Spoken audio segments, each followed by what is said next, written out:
అవునండి. ఇప్పుడు మీ ఫ్లాట్ లో ఆమె ఉందనేది అవునండి, నిజం అండి. మీరు ఎందుకు ఫ్లాట్ వదిలేశారండి? నేను ఫ్లాట్ వదలలేదండి. ఆమెకి డ్రగ్స్ అలవాటు, ఆమె చుట్టూ ఉండే మనుషులు వీళ్ళందరూ కూడా చాలా చెత్త. అలా అని చెప్పి నేను హైదరాబాద్ వచ్చిన కొత్తలో ఖచ్చితంగా నాకు హెల్ప్ చేసిందండి, గ్రాడ్యుయేట్ ఉంది. రెండోది ఏంటంటే నిజంగా ఇందాక చెప్పినట్టే నా రెప్యుటేషన్ ఎక్కడ పాడవద్దు అని భయంతో మూసుకొని నేనే బయటకు వెళ్ళిపోయానండి. వదులుకోవడానికి సిద్ధంగా లేనండి. నేను అసలు ఏమీ మాట్లాడలేదు, ఏమీ లేదు, నేనే వెళ్ళిపోయాను. ఎందుకు లావణ్యతో మాట్లాడాల్సి వచ్చింది? ఆ ఆడియోలో కూడా ఉంది, తను చెప్తుంది నన్ను చంపేస్తాం, కనీసం బాడీ కూడా దొరకకుండా చేస్తాం అని చెప్పి ఎవరు తను కంప్లైంట్ లో పేర్కొంది. లావణ్య కంప్లైంట్ లో పేర్కొందండి. ఏదైనా ప్రూఫ్ ఉందా? ఈవిడే నేను మళ్ళీ చెప్తున్నానండి. So I can't talk on behalf of which is not right. So ఆవిడని బెదిరించిందండి, వాళ్ళ అన్నయ్యతోని చాలా ఫిల్తీ లాంగ్వేజ్లో మాట్లాడింది. ఇదంతా జరిగింది, ఇవన్నీ కూడా వాళ్ళ దగ్గర ఉన్నాయి. వాళ్ళు కంప్లైంట్ ఫైల్ చేస్తారండి. I can't talk on behalf of which it's because it's not right. Clarity ఇవ్వండి. అంటే మీరు ప్రతి ఇంటర్వ్యూలో కూడా పెళ్లి చేసుకోవాలని చెప్తున్నారు, కానీ ఆమె చెప్తున్నటువంటి వాటిలో పెళ్లి చేసుకుంటానని నమ్మించి మోసం చేశాడు. ఏమంటే పెళ్లి చేసుకుంటా నమ్మించి మోసం చేశానని ఒక దగ్గర చెప్తుంది, మాకు ఆల్రెడీ పెళ్లి అయిందని ఇంకో దగ్గర చెప్తుంది, గుడిలో పెళ్లి చేసుకున్నా అది చెప్తే అబద్ధం చెప్పడం మొదలు పెట్టినప్పుడు ఏ అబద్ధం అనేది చెప్తారండి. నేను నించొని నిజం చెప్తున్నా. నేను ఇందాక కూడా నేను మీ భయపడి మిమ్మల్ని ఎవరి వెళ్ళిపోదాను కదా, నిజంగా ఎంతో ఒక నిమిషం మాట్లాడాలి కాబట్టి కారు ఎక్కానంటే మా డ్రైవర్ తెలియక తీసాడు. అందుకే డ్రైవర్ కూడా దిగమన్నా అప్పుడైనా సరే 1 minute ఆగుతారు మాట్లాడి వచ్చేద్దాం అని చెప్పి. నాకు అసలు మీడియాని అవాయిడ్ చేద్దాం అనుకుంటే అసలు ఎక్కడ దాకా కూడా మీరు లావణ్యతో రిలేషన్షిప్ వదులుకోవడానికి కారణం ఏంటి? తను డ్రగ్స్ తీసుకుంటుందని తెలిసిన తర్వాత వదులుకున్నారా, లేకపోతే ముందు నుంచి వదులుకున్నారా? ఏమండి, 2-3 ఏళ్ళు అంత బాగానే ఉంది. ఆ తర్వాత మా అందరికి ఎటువంటి రిలేషన్షిప్ ఆ తర్వాత మాకు ఎటువంటి రిలేషన్షిప్ అంటే శారీరకంగా కానీ ఎలాంటిది లేదండి. అండ్ ఆవిడ వేరే అతనితో రిలేషన్షిప్లో ఉండి నేను ఆవిడ దగ్గర ఉండాలి. ఏంటంటే మీకు మీ పేరెంట్స్ కి చాలా చాకరీ చేశాను నేను, నన్ను పట్టించుకోలేదు వాళ్ళు అంటున్నాను. మళ్ళీ చెప్తున్నాను, కాదు, అబద్ధం. ఆ ఇంట్లో కూడా మాకు ఈ సినిమా మొదలైంది ఎప్పుడంటే సంవత్సరం క్రితం అండి. సంవత్సరం కూడా అవ్వలేదు అనుకుంటా.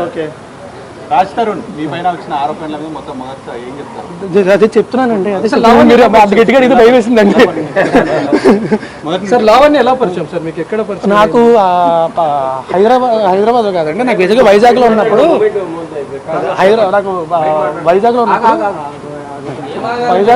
నాకు ఫేస్బుక్ లో పరిచయం అండి. హైదరాబాద్ వచ్చింది. సరే వెళ్ళిపోతాం. సో నాకు వైజాగ్లో పరిచయం అండి. హైదరాబాద్ వచ్చిన తర్వాత ఇనీషియల్గా నేను ఒక దీనికోసం వచ్చినప్పుడు, సినిమా గురించి వచ్చినప్పుడు, హైదరాబాద్ వచ్చినప్పుడు ఇనీషియల్గా అప్పటి నుంచి పరిచయం అండి నాకు. అంటే ముందు నుంచే మీరు పెళ్లి చేసుకుందామని రిలేషన్ స్టార్ట్ చేశారు, లేకపోతే ఫ్రెండ్షిప్గా ఉండి అలా ఒకరికొకరు ఇష్టపడి పెళ్లి చేసుకుందామని అనుకున్నారు? లేదండి, రిలేషన్షిప్ అనేది ఉండేదండి, అప్పట్లో ఉండేదండి. 2-3 years అండి. ఆ తర్వాత లేదండి. బట్ నాకు పెళ్ళి అనే ఉద్దేశం ఎప్పుడూ లేదండి. మీరు అడిగే విధానం బట్టి ఎక్కడ సార్, ఎందుకంటే మీరు అన్నట్టుగా తనను పెళ్లి చేసుకోవాలి లేకపోతే తనతో రిలేషన్ రిలేషన్స్లో ఉన్నామండి. కాదండి, అంటే మనసులో ఎక్కడో ఉండేదండి, ఖచ్చితంగా ఉండేదండి. అంటే మేబీ అయితే బాగుంటుంది, మంచిది, అయితే బాగుంటుందని ఖచ్చితంగా ఉండేదండి, అందులో డౌట్ లేదండి, అది ఖచ్చితంగా ఉండేది. బట్ నేను ఎప్పుడు మాట ఇవ్వడం కానీ తను పెళ్లి చేసుకొని ఎప్పుడు జరగలేదండి. అసలు నేను ఎప్పుడు మాట ఇవ్వడం కానీ ఎప్పుడు జరగలేదండి. నేను ఇప్పుడు చాలా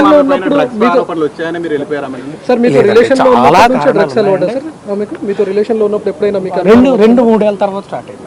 అంటే ఆమె మీకు కూడా తీసుకొని వచ్చానని చెప్పింది, ఒకసారి చెప్పింది. ఏమండి, నేను నా జీవితంలోని నేను ఈ రోజు దాకా ఎప్పుడు డ్రగ్స్ ముట్టుకోను.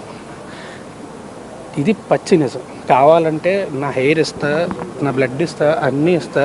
ఇది కూడా మీరు అనుకోవచ్చు మేబీ 4 రోజుల తర్వాత ఇది అదే.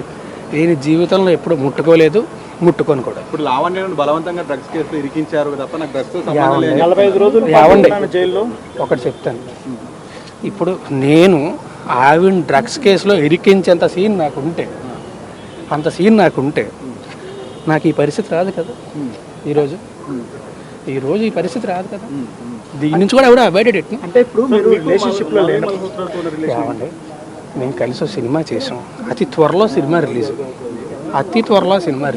మరి ఆమె ఎందుకు లావణ్యతో ఫోన్లో మాట్లాడింది? తీసుకుంటున్నారు. ఈవిడ ఆమెతోనే కాదండి, నాతో పనిచేసిన డైరెక్టర్స్, నా ఫ్రెండ్స్ అందరికీ ఆమె ఫోన్లు చేసిందండి, అందరికీ ఫోన్లు చేసి బెదిరించింది. అండ్ మళ్ళీ ఇందాక చెప్పినట్టే I can't talk on behalf of her. వాళ్ళు కంప్లైంట్ ఫైల్ చేస్తారండి, నా సైడ్ నుంచి నేను ఫైల్ చేస్తాను. ఏమని చెప్తారు? మీరు ఏం చెప్తారు? కంప్లైంట్ ఫైల్ చేసిన తర్వాత డీటెయిల్డ్గా మళ్ళీ నేనే ప్రెస్ మీట్ పెట్టి ఏం కంప్లైంట్ ఫైల్ చేశాను లావణ్య మీద ఏం ఆరోపిస్తున్నారు మీరు?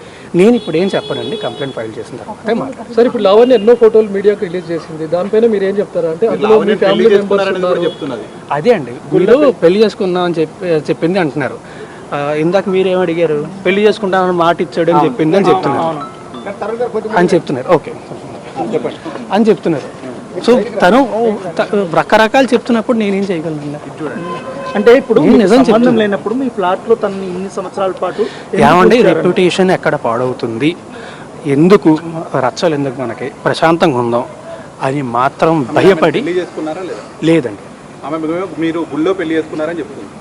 ఏమండి అదే అంటున్నా, మీతోని మేము పెళ్లి చేసుకుందామని చెప్పింది, ఈయనతోని పెళ్లి చేసుకుంటానని చెప్పి మోసం చేశాను అని చెప్తుంది. ఏది నిజం అండి? అంటే మీరు కలిసి గణపతి పూజ కూడా చేసేవాళ్ళు. ఏమండి కలిసి ఒక ఇంట్లో ఉన్నప్పుడు నేను ప్రతి సంవత్సరం కూడా నాకు అంటే గుళ్ళకి వెళ్ళి పూజలు చేసి అన్ని అలవాటు. ప్రతి సంవత్సరం కూడా వినాయక చవితి రోజు ఖచ్చితంగా పూజ చేయడం అనేది నాకు అలవాటు. అంటే ఒక్క రోజు మాత్రం ఖచ్చితంగా చేస్తాను. మీరు గణపతి పూజ చేస్తారంటే పెళ్లి చేసుకుంటే చేస్తారు కదా? కాదండి, మీకు గణపతి పూజ పెళ్లి చేస్తే చేస్తారు. గణపతి పూజ చేయడానికి పెళ్లికి సంబంధం ఏంటంటే ఏమంటే ఇద్దరం కలిసి ఒకే ఇంట్లో ఉండేవాళ్ళం అండి. ఒకే ఇంట్లో ఉన్నప్పుడు నువ్వు బయటకు వెళ్ళి కూర్చొని ఒకరిని పూజ చేస్తాను అనలేం కదా. ఎందుకు సార్, ఎందుకు ఇద్దరు ఒకే ఇంట్లో ఉండాల్సి ఏమంటే వివరణ live in relationship back then చెప్పా కదా అప్పట్లోనే. కూడా అప్పుడు పరిచయం చేయించారు. అప్పుడు తెలుసండి, మా పేరెంట్స్ కూడా పరిచయం. ఓకే, మా పేరెంట్స్ కూడా పరిచయం. ఈ లావణ్య తమ్ముడు మీతో డబ్బులు తీసుకోవడము, డబ్బులు అడగడం మీద మీకు నేను కంప్లైంట్ ఇస్తానంటే మొత్తం స్టేట్మెంట్ అనేది కంప్లైంట్లు అన్ని ఇస్తాను. ఇచ్చిన తర్వాత మొత్తం ప్రొడ్యూస్ రేట్ చేసినప్పుడు ఏమైనా సెటిల్మెంట్ కి ఏమైనా పిలిచారా మీరు? లావణ్యకి సెటిల్మెంట్ చేస్తామని ఏం సెటిల్మెంట్ అండి? ఈ విషయం ఒకసారి పోలీస్ స్టేషన్ కి వెళ్తా అన్నప్పుడు ఆమె చెప్పినప్పుడు ఆమె నాతో చెప్పలేదండి. నేను సెటిల్మెంట్ కి నేను ఎప్పుడు మాట్లాడలేదండి, ఆమె కూడా నాతో మాట్లాడలేదండి. మాల్వి కూడా అలాగే ఈమె ఆవిడికి ఫోన్ చేసిందండి. ఆమె అది మళ్ళీ సారీ అది కూడా మళ్ళీ చెప్తున్నా, అది ఆమె కంప్లైంట్ ఫైల్ చేస్తుంది. It's not right for me to talk on behalf of.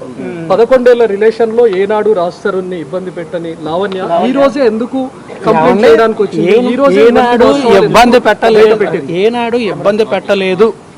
సరే, ఏనాడు ఫిర్యాదు చేయని లావణ్య 11 ఏళ్ల తర్వాత ఈ రోజు ఎందుకు పోలీసులను ఆశ్రయించాల్సి వచ్చింది? రాస్తారని గురించి ఎన్నో విషయాలు ఎందుకు బయట పెట్టాల్సి వచ్చింది? ఎందుకంటే అండి నాకు తెలిసేయండి, నేను వీని కన్సల్టింగ్ లీగలీ బికాజ్ నా చుట్టుపక్కల ఉన్న వాళ్ళందరినీ ఆమె ఫోన్ చేసి ఇబ్బంది పెడుతుందని చెప్పి నేను లీగల్గా కన్సల్ట్ చేస్తున్నానండి. కన్సల్ట్ చేస్తున్న విషయం తనకు తెలిసి ఉంటుంది. నాకంటే ముందే తను స్టెప్ తీసుకుందాం అని చెప్పి తనకి వెళ్ళారనేటువంటి ఆరోపణ చేస్తుంది. ఏవండి అవడం స్టార్ట్ అయితేనే ఇవన్నీ జరిగాయని తన వర్షన్. ఆమె ఏమన్నా చెప్తుంది. సార్ చివరిగా మీరు ఎప్పుడు కలిసారు సార్ లావణ్య? ఏళ్ళు కాదండి, మంత్స్ అయిందండి. ఇప్పుడు ఆపరేషన్ లేకుండానే మోకాళ్లకు ప్లాస్మా ట్రీట్మెంట్, మీ ఆర్థోపెడిక్ సమస్యలన్నిటికీ రోబోటిక్ టెక్నాలజీ ద్వారా తక్కువ ఖర్చుతో శాశ్వత పరిష్కారం, ఫ్రీ కన్సల్టేషన్, ప్రతి ట్రీట్మెంట్ పై 20% డిస్కౌంట్. ఈ ఆఫర్ కొద్ది రోజులు మాత్రమే, త్వరపడండి. V9 hospitals 9281465842.